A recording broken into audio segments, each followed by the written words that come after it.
Welcome to be detail. दोस्तों, आज की हम बात करेंगे उत्तराखंड बीआरपी सीआरपी फॉर्म को आप ऑनलाइन किस तरीके से अप्लाई कर सकते हैं। इस वीडियो में हम कंप्यूटर, बीए, टेट एवं अदर क्वालिफिकेशन किस तरीके से ऐड करते हैं, इन सारे प्रश्नों का जवाब देने का प्रयास करेंगे। कुल मिला के ये एक प्रॉब्लम सॉल्विंग वीडियो बन सकता है। बीआरपी सीआरपी के फॉर्म को अप्लाई करने के लिए आपको rozgarprayag.uk.gov.in की वेबसाइट पर आना होगा। लॉगिन करने से पहले कुछ इस तरीके से इंटरफेस आपको दिखाई देगा। यदि आपने अभी तक आईडी क्रिएट नहीं किया है तो किस तरीके से आईडी क्रिएट करना है उसका वीडियो आपको आई बटन पे या फिर वीडियो के डिस्क्रिप्शन में मिल जाएगा। सबसे ऊपर आपको राइट हैंड साइड में 3 लकीरें मिलेंगी, इस पर आपको क्लिक करना है और क्लिक करने के बाद आपको आउटसोर्स जॉब पे क्लिक करना है। यदि आप किसी भी जॉब को अप्लाई करना चाहते हैं तो उस जॉब की डिटेल के बारे में सबसे पहले आपको जानकारी होनी चाहिए कि जॉब को अप्लाई करने के लिए क्या क्या आपके पास क्वालिफिकेशन होनी चाहिए। रिक्ति विवरण में जैसे ही आप क्लिक करेंगे तो आपके सामने उस पर्टिकुलर रिक्तियों के बारे में सारी जानकारी आ जाएगी। जैसे यहाँ पे सीआरपी के बारे में सारी जानकारी देगी। ये कुल मिला के सीआरपी में बात करें तो 603 पोस्ट हैं और अनिवार्य योग्यता की बात करें तो सीआरपी के लिए पोस्ट ग्रेजुएशन अर्थात पीजी की डिग्री होनी चाहिए। किसी भी स्ट्रीम से चलेगा, कोई भी आपने पीजी कर रखा है, किसी भी सब्जेक्ट में कर रखा है तो आप इसमें अप्लाई कर सकते हैं।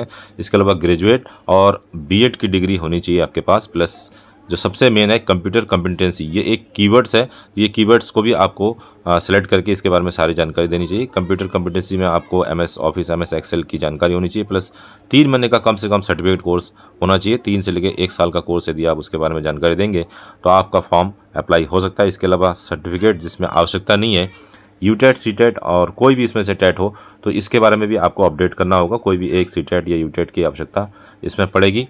इसके अलावा अपेक्षित वर्ग में देख सकते हैं यहाँ पे पुरुष, महिला, भूतपूर्व सैनिक, खिलाड़ी, स्वतंत्रता संग्राम सेनानी, उत्तराखंड अनाथ, सभी के लिए यहाँ पर रिजर्वेशन की व्यवस्था है। वेतन की बात करें तो 30,000 से लेकर 40,000 वेतन है। न्यूनतम आयु 21 से लेकर 42 साल है। आयु की काउंटिंग 22 जून 2024 से की जाएगी। जनरल के लिए, SC ST OBC के लिए 5 साल की छूट यहाँ मिल जाएगी अपर एज लिमिट में, अर्थात 47 तक जो है SC वाले अप्लाई कर सकते हैं किसी भी पोस्ट के लिए। और सारे जनपदों के लिए वैकेंसीज है, जनपद बार भी इसकी PDF आपको मिल जाएगी। अब बात करते हैं सबसे महत्वपूर्ण, यदि आप अपनी प्रोफाइल आप बनाएंगे तो आर्थिक रूप से कमजोर अर्थात EWS कैटेगरी में आप फॉर्म अप्लाई करना चाहते हैं। जैसे आप देख सकते हैं 60 पदों में से 60 पद जो है EWS कैटेगरी में, जिसमें 18 पद महिलाओं के हैं। तो ये EWS की जानकारी आपको अपनी व्यक्तिगत प्रोफाइल में देनी होगी और ये सर्टिफिकेट आपके पास होना चाहिए वर्तमान समय में, क्योंकि इसकी ज़रूरत आपको तब पड़ेगी जब इसकी काउंसलिंग कराई जाएगी। उसी तरीके से सामान्य के लिए तो कोई सर्टिफिकेट की आवश्यकता नहीं है। अन्य पिछड़ा वर्ग में यदि आप आते हैं, अनुसूचित जनजाति वर्ग में आते हैं, अनुसूचित जाति वर्ग में आते हैं, तो इसका फ़ायदा आपको तभी मिलेगा जब आपने प्रोफाइल में इसके बारे में बताया होगा कि आप किस वर्ग में आते हैं और उसका सर्टिफिकेट भी आपके पास होना चाहिए। अब बात करते हैं कि इसमें फॉर्म को अप्लाई करने के लिए क्या क्या परसेंटेज चाहिए। तो इसमें साफ साफ लिखा है सीआरपी की भर्ती के लिए 55% होना चाहिए पोस्ट ग्रेजुएशन में, और इसके अलावा ग्रेजुएशन में कोई परसेंटेज की बाध्यता नहीं है। बीएड चाहिए और इसमें जो कंप्यूटर से संबंधित जानकारी आपके पास होना चाहिए, MS office, power point, email आदि चलाने की जानकारी होनी चाहिए। तो कम से कम 3 महीने का सर्टिफिकेट कोर्स के बारे में भी आपको जानकारी देनी होगी। सीआरपी बीआरपी फॉर्म को अप्लाई करने के लिए आपको सबसे पहले लॉगिन करना है। लॉगिन करने के बाद कुछ इस तरीके से इंटरफेस आपको दिखाई देगा। आपको ऊपर लेफ्ट हैंड साइड में 3 लकीरें मिलेंगी, इस पर आपको क्लिक करना होगा और क्लिक करने के बाद सबसे पहले प्रोफाइल एंट्री वाले ऑप्शन में क्लिक करना होगा। ध्यान रखेंगे, यदि आप सीआरपी बीआरपी किसी भी फॉर्म को अप्लाई करना चाहते हैं तो एक बार प्रोफाइल को कंप्लीट करने के बाद ही किसी पोस्ट में अप्लाई बटन पे आपको क्लिक करना है। यदि उससे पहले आप अप्लाई बटन पे क्लिक करते हैं तो दूसरी जॉब में जैसे आप अप्लाई करेंगे तो आपको प्रोफाइल को एडिट करने में दिक्कत हो सकती है। तो इस तरीके से इंटरफेस आएगा। इससे पहले आपने personal contact, physical education knowledge, skill, experience और प्रेफरेंस, ये जितने भी टैब्स है इसको आपको कंप्लीट कर लेना है। मैं मेन पॉइंट आपको बता दे रहा हूँ। सबसे पहले आपको सीआरपी या बीआरपी के फॉर्म अप्लाई करने के लिए चौथे नंबर पर जो पॉइंट है एजुकेशन, उस पर आपको क्लिक करना होगा। उसके बाद पेज को थोड़ा ऊपर स्क्रॉल करेंगे। स्क्रॉल करने के बाद आपको सबसे पहले एजुकेशन टैब के अंतर्गत यहाँ से आपसे पूछा जाएगा आर यू एजुकेटेड। यस आपके यहाँ सेलेक्ट होगा और यहाँ पे हाईएस्ट एजुकेशन लेवल में आपको हाईएस्ट एजुकेशन लेवल सेलेक्ट करना होगा। जो भी आपकी हाईएस्ट एजुकेशन लेवल होगी वो आपको सबसे पहले यहाँ पे करेक्शन करना होगा। यदि आपने ग्रेजुएशन इससे पहले कर रखा है तो उसको पीजी करेंगे, या पीजी से ज़्यादा यदि आपके पास हाईएस्ट एजुकेशन लेवल है जैसे कि इसमें ऑप्शन में है, तो ऑप्शन में यहाँ पे फिलहाल जो है पीजी से पोस्ट ग्रेजुएशन के अलावा कुछ भी नहीं है, एमफिल भी इसी के इक्विवेलेंट आ जाएगा। तो आप इसको पोस्ट ग्रेजुएशन पीजी सेलेक्ट कर लेंगे। उसके बाद आपको ऐड न्यू एजुकेशन क्वालिफिकेशन पे आपको ऐड करना होगा और ऐड करने के बाद हाई स्कूल से लेके पीजी तक की सारी जानकारी आपको देनी होगी। तो क्वालिफिकेशन ग्रुप में यदि आप पोस्ट ग्रेजुएशन सेलेक्ट करना चाहते हैं तो पोस्ट ग्रेजुएशन सेलेक्ट करेंगे, ग्रेजुएशन सेलेक्ट कर सकते हैं, डिप्लोमा सेलेक्ट कर सकते हैं और हाई स्कूल का अलग दे रखा है टैब, हाई स्कूल और इंटरमीडिएट। तो ये 4 चीज़ें आपको यहाँ पे सेलेक्ट करनी होगी और उसके बाद आपको सारी जानकारी देनी होगी। अब सबसे मेन महत्वपूर्ण जो है कंप्यूटर कॉम्पिटेंसी क्या है, जो सीआरपी या बीआरपी फॉर्म को आपको भरना है, तो उसके लिए आपको कंप्यूटर कॉम्पिटेंसी की जानकारी देनी होगी। तो यहाँ पे आपको कंप्यूटर कॉम्पिटेंसीज दिखाई देगा, उसको आपको सेलेक्ट करना है। सेलेक्ट करने के बाद कैटेगरी स्ट्रीम में जैसे ही आप टैप करेंगे तो कंप्यूटर नॉलेज आ जाएगा यहाँ पे। उसके बाद एजुकेशन लेवल का एक टैब है, तो इसको जैसे ही आप टैप करेंगे एजुकेशन लेवल में आप कंप्यूटर से संबंधित जो भी आपकी डिग्री होगी, मान लीजिए DCA, AD, CA, AFDA, A level, O level, CCC का सर्टिफिकेट कोर्स यदि आपने कर रखा है, O लेवल है, B लेवल है, C लेवल है। तो कई सारे ऐसे स्टूडेंट हैं जिनको पता नहीं है कि उनका सर्टिफिकेट जो है किस लेवल का है, तो आप इसको O लेवल या इक्विवेलेंट कर सकते हैं। यदि 1 ईयर का है, 3 महीने का या 6 महीने का है, तो भी आप इसको कर सकते हैं। क्योंकि जो बहुत सारे प्राइवेट इंस्टीट्यूट कंप्यूटर करवाते हैं तो वहाँ पे उस डिग्री प्रोग्राम का नाम अलग अलग होता है और सारे नाम इसमें मेंशन नहीं है। तो आप इसको O लेवल या इक्विवेलेंट यहाँ पे सेलेक्ट कर पाएंगे यदि 6 महीना या 1 साल का कोर्स है जो आपके इससे मैच नहीं करता है। यदि मैच करता है तो आप सेम सेलेक्ट कर सकते हैं। स्पेशलाइजेशन चीफ सब्जेक्ट में जैसे आप क्लिक करेंगे तो यहाँ पर आपके सामने ऑप्शन आ जाएगा ऑल का, इस ऑल को आप सेलेक्ट कर लेंगे। उसके बाद आपको सेलेक्ट करना होगा इंस्टीट्यूट का नाम, तो जिस भी बोर्ड का नाम, तो बोर्ड यहाँ पे यदि आप यहाँ पे स्क्रॉल बार में बोर्ड आपको दिखाई नहीं दे रहा होगा, यहाँ पे सबसे पहले स्टेट सेलेक्ट करना होगा। स्टेट सेलेक्ट कर लेंगे आप कि किस स्टेट से आपने कंप्यूटर का कोर्स किया है, उसको सेलेक्ट कर लेंगे। उसके बाद मीडियम आपको सेलेक्ट करना होगा, जिस भी मीडियम से आपने किया होगा कंप्यूटर कोर्स। इसके अलावा बोर्ड सेलेक्ट करना होगा, तो इसमें से कोई भी बोर्ड से यदि आपने कंप्यूटर से संबंधित कोर्स किया है और आपकी इस लिस्ट में नाम नहीं है तो आप यहाँ पे लास्ट में आ जाएंगे अदर सेलेक्ट कर सकते हैं। उसके बाद अदर सेलेक्ट करने के बाद आपको अदर ऑप्शन दिखाई देगा, तो जिस भी इंस्टीट्यूट से आपने किया होगा या अन्य बोर्ड या विश्वविद्यालय जो आपको दिखाई दे रहा है, तो यहाँ पे आप टाइप कर लेंगे अपने इंस्टीट्यूट का नाम। जो भी आपका इंस्टीट्यूट होगा उस इंस्टीट्यूट का नाम यहाँ पे सेलेक्ट कर सकते हैं यहाँ पे। उसके बाद इंस्टीट्यूट में आप क्लिक करेंगे तो इंस्टीट्यूट का नाम भी यहाँ पे लिख सकते हैं दोबारा से। मोड ऑफ एजुकेशन में आप जैसे क्लिक करेंगे तो फुल टाइम किया है आपने, कॉरेस्पोंडेंस से किया है, ओपन से किया है, तो जैसा भी किया है आपने यहाँ पे सेलेक्ट कर लेना है। उसके बाद कंप्यूटर से संबंधित जो सर्टिफिकेट आपके पास होगा, सर्टिफिकेट नंबर उसमें मेंशन होगा, तो सर्टिफिकेट नंबर जैसे क्रमांक संख्या या सीरियल नंबर के नाम से जाना जाता है, उसको मेंशन कर देंगे। टाइप ऑफ एजुकेशन में आप कंप्लीट कर चुके होंगे तो कंप्लीट इसको कर देंगे।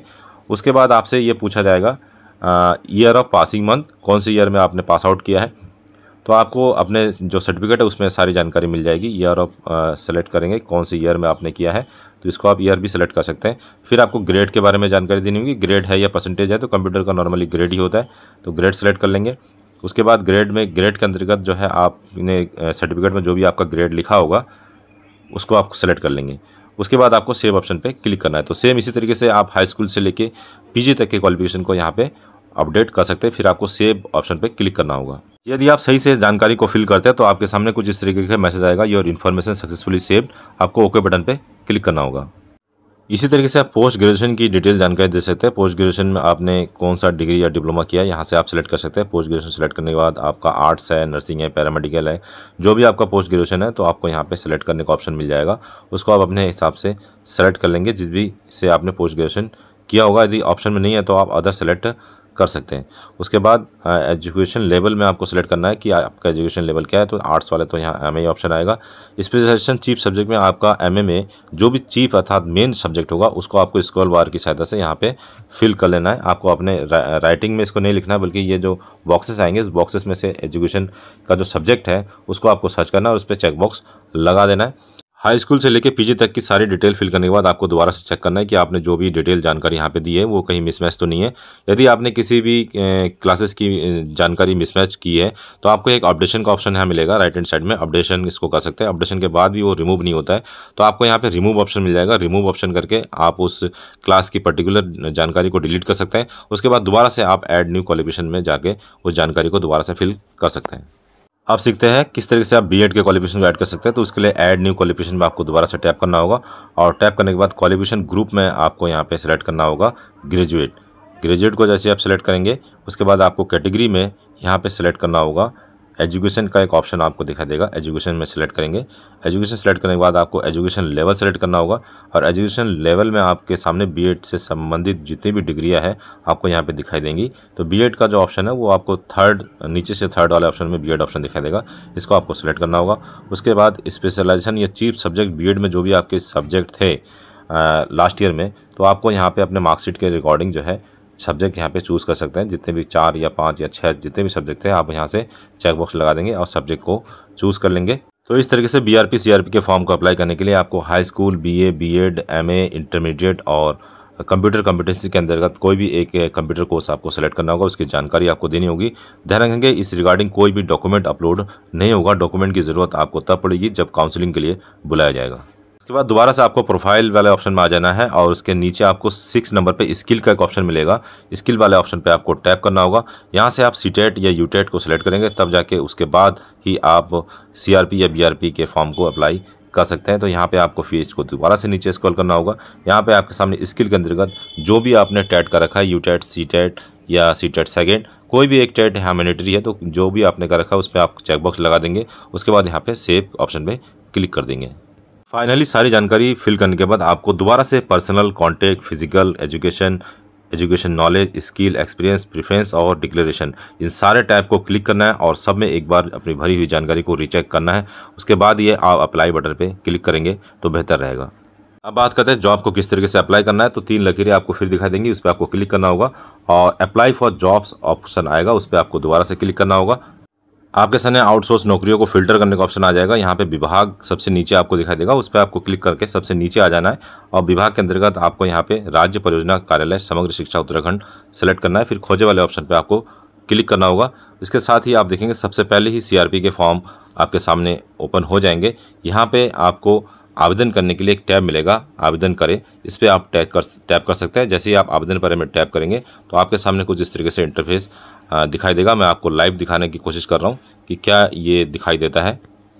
तो फिलहाल यहाँ पे बताया जा रहा है कि योर प्रोफाइल हैज़ एक्सपायर, अर्थात हमने जो लॉगिन किया है तो लॉगिन टाइम जो है एक्सपायर हो चुका है। दोबारा से आपको लॉगआउट करना होगा। इस तरीके का यदि पॉपअप मैसेज आता है, लॉगआउट करने के बाद आप दोबारा से लॉगिन करेंगे और सेम प्रोसेस को आपको दोहराना होगा। अप्लाई बटन में क्लिक करने के बाद यदि आपका फॉर्म स्वीकार हो जाता है तो इस तरीके से आपका पॉपअप मैसेज आएगा, एप्लीकेशन सेव सक्सेसफुली। आपको सारी डॉक्यूमेंट जो है जब इसका वॉक इन इंटरव्यू होगा, सारे डॉक्यूमेंट आपको हार्ड कॉपी में लेके जाना होगा। फिर आपको यहाँ पे सबमिट ऑप्शन मिलेगा, सबमिट ऑप्शन पे आप क्लिक कर सकते हैं।